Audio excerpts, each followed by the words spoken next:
Shame and embarrassment are some interesting emotions or feelings or whatever you want to call it. Just think about it conceptually, right?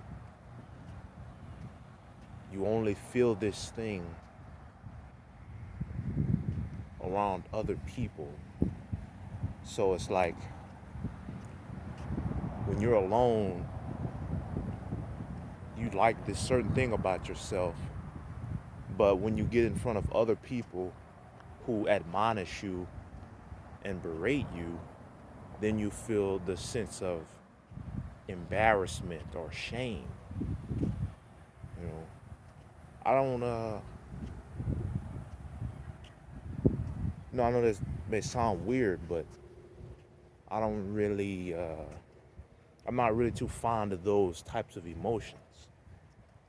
I'm not really fond of, letting emotions take over your judgment and your logical and critical thinking and rational skepticism at all, but specifically those because they're a more blatant example of tribalism and you know you know shame and embarrassment are perfect examples of tribalism and mob psychology, group psychology, herd mentality. Like it's kind of weird, like logically, if you're okay with this thing and it doesn't negatively affect anyone, but then you showcase that thing in public in front of people and you get a negative reaction, and now you feel embarrassed or you feel shame. I don't think that's a efficacious method of trying to get somebody to believe something for rational reasons. To try to morally shame somebody, or make someone feel embarrassed. It's, So I like something about myself, but you see me enjoying that thing and then you make fun of me, so I'm supposed to hate myself? That's pretty interesting logic there. You know, I haven't parsed that before, maybe. I've never thought of that. I never thought of it that way, you know? Wow. You know, like, why the fuck should somebody care about what somebody else thinks about what they do if it doesn't negatively affect other people? You know, that's a type of society that we have. People don't like to see other people enjoying things that they don't value themselves, or that they don't enjoy themselves, or that they're not allowed to enjoy themselves. It's pretty interesting. It's like people have to down others to make themselves feel better about themselves. You know, it's like, I feel a sense of inadequacy, so I have to, instead of making myself better and bettering myself, I'm going to put down that other person because it somehow makes them smaller than me, but I didn't actually progress in any way. But my ego, it fuels my ego, because I have narcissistic tendencies, and I don't think logically and rationally. And I have sadism. I have sadistic traits. I enjoy when others experience pain and suffering. Yeah, that's exactly how you motherfuckers look. Making fun of other people. that haven't done you anything. You know, it's a difference between constructive criticism, critiquing, you know, playful jabs, good-spirited banter, you know, passionate bickering, good faith discourse. There's a difference between those things and just flat out, like, think about this. People feel like they have to downplay themselves, they have to use self-deprecation in order to, quote unquote, beat people to the punch, Like, I don't want to, build myself up so that when somebody makes fun of me, they just, throw me off of a cliff, and it just, hurts my feelings, It's like people have to downplay themselves. They just can't have a level of confidence, a level of rational confidence in, their abilities, or, what they like, or whatever the case may be. It's like they have to downplay themselves, use self-deprecation. They might play it off as, it's all fun and jokes, but it's really not, It's really not. They're doing that as a defense mechanism because people are so damn cruel, So, they're just going to make fun of people, It's not just, it would be naive for me to say that it's just about their insecurities. Nah, these motherfuckers are sadistic. It's not just, they could be from a great home, raised in a great family, emotionally supportive parents, the whole nine, and they're just gonna be motherfuckers. That are gonna be kids. They're gonna be bullies from the time they're kids to the time they're adults, because they're sadistic, because they're sociopaths, because they're psychopaths. They don't have empathy. They don't give a fuck if another guy suffers. They get pleasure out of other people suffering. They're gonna do it because it hurts you. It's not just that it's a unintended consequence. No, they love it. They're doing it for that express reason. So you gotta acknowledge that for what it is. The human race, by and large, are irrational. They're not rational actors. Their reasoning for a lot of the things that they do are fallacious and full of cognitive biases.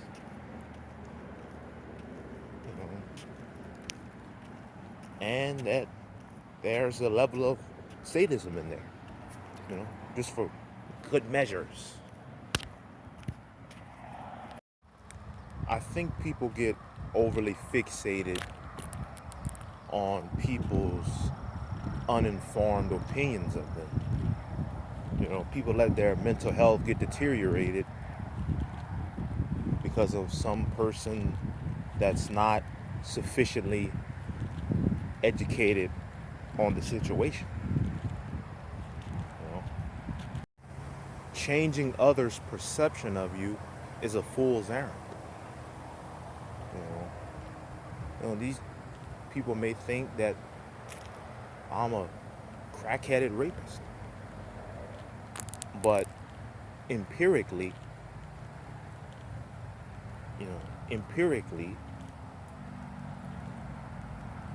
that's not true.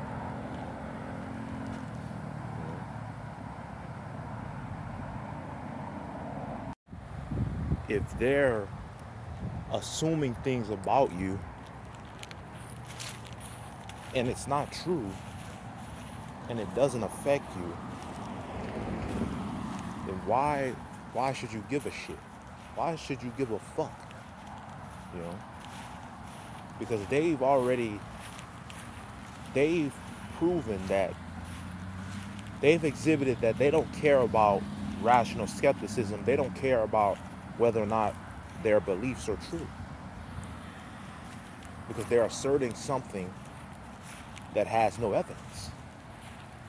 They believe something that has no evidence, and belief informs action. Knowledge is a subset of belief, so they're claiming knowledge of something that they have no evidence for. So if this person has demonstrated that they're not an intellectual, they don't care about scientific inquiry, they don't care about, you know, efficacious methods of deciphering truth of reality. They just go around asserting things and making fun of other people that are actually interested and curious about scientific inquiry, as if scientific inquiry doesn't affect them. You know, it's like they're willfully ignorant, they're blissfully ignorant, they're blissful in their ignorance, as if their ignorance exempts them from the consequences and facts of reality. Well, that's just not the case. You know, you can call a guy, you can make fun of a person. Oh, you're a nerd, you know, you think you're a scientist, you think you're a scientist. You're a nerd, ha, nerd, ha, yeah. What a nerd, dude, ha. You know, but that nerd is interested in deciphering truths and falsities in reality so that he can have an accurate model of reality, because having a more accurate model of reality, you can make better decisions, you can make more informed decisions. But irrational people, you people that aren't intellectually curious, you know, you seem to live and act as if you're just exempt from reality. And that's something I just don't understand. No, it's one thing to say, I don't know this. That's okay. We're all ignorant to things. We're all ignorant to something. But to say that you don't care and to make fun of other people that do care, that's just irrational. Doesn't make any sense. You know, I always tell people, I don't have a dog in the fight, you know. I try to limit my bias when explaining a concept, you know. So if I'm telling you something, I'm simply parlaying the evidence or my interpretation of the evidence, because, you know, everyone is subject to bias, to cognitive bias, to logical fallacies, to being opinionated, being irrational.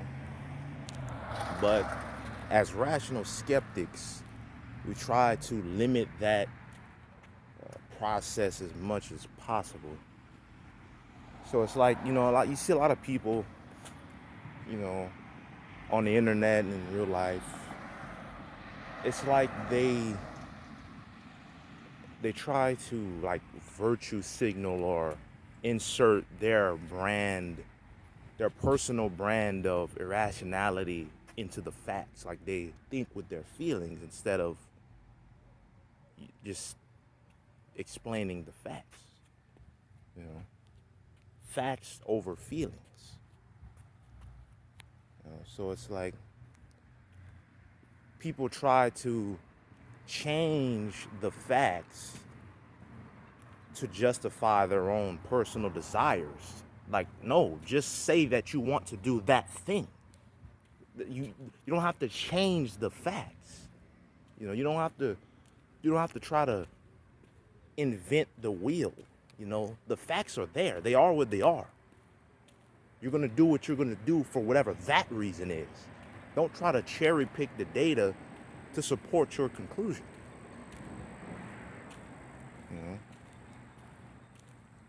You know, I'm simply parlaying the evidence. Don't kill the messenger. You know, it's like people, they make an assumption of you. They make an assumption of your opinion because you're simply parsing a topic with nuance, you know, and they take that as, oh, you must support that. You're this, you're that. You know, so I'm just gonna discredit everything you said because I don't agree with that. It's like you don't even know what my position is. You know, that lack of entertaining ideas that you don't believe in for the sake of, I don't know, preserving your feelings or whatever that is. I don't know. You know, like when you explain something and it's unsatisfactory to the person listening, they take that as you're attacking them personally. No, it's not a personal attack. That would be an ad hominem, which is a logical fallacy. You know, it's just explaining what it is. You know, you don't know whether or not I accept that to be true. You don't know whether or not I support that. You don't know whether or not I want that to be true, which is irrelevant. Wishful thinking, another logical fallacy. But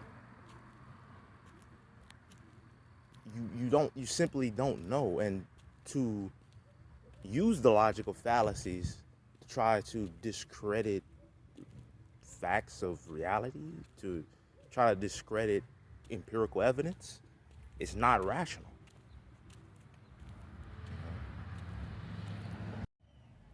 I have no dog in the fight. I have no skin in the game. I'm simply parlaying the evidence. You know? It's like, and also you have to be cognizant of the fact that when people say certain things, like, oh, that's wrong, because that's wrong. Okay, that's a bald assertion. Can you tell me why you think that's wrong? And also, can you tell me your criteria for what you consider to be wrong? Oh, that's wrong. Well, you haven't answered either of my questions, but that's wrong. Okay, you just like to say things. It's apparent to me that you just like to say things. You just like to spew shit. You don't actually care about whether or not your beliefs are true. So I don't know how to interact with that. I'm not really I'm not really keen. I'm not really adept at handling those socio-emotional types of situations. You know, I deal with the cold, hard facts. You know, it is what it is. You know, either you accept it or you don't. But the facts don't change, whether or not you accept it or not. You know, some people just like to, just express themselves. They're not actually looking for a critique. They're not actually presenting their case in a way that's falsifiable.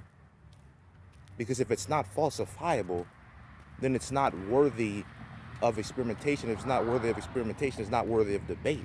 Then it's irrelevant. It can't be proven, or it can't be considered likely true. It's not even in the discussion for something that can even be close to being asserted as being true. It's not a fact. It's not even. It's a notion at best. You know, it's a notion at best. It's not a theory. It's not a hypothesis. It's not even an idea. It's just some type of fleeting thought. You know, people, so you gotta be cognizant of that when people just say shit, you know. It's like they're not, a lot of times they're not actually looking for a cogent response. You know? But it is what it is. And that's, you know, it's another thing. People saying things that they don't know what those things mean, those words mean. Like, it is what it is. That can be used as a deepity, a truism. Of course it is what it is. That's due to the fucking, you know, laws of logic, identity, non-contradiction, and excluded middle. Of course it is what it is. But anyway, let me fuck off.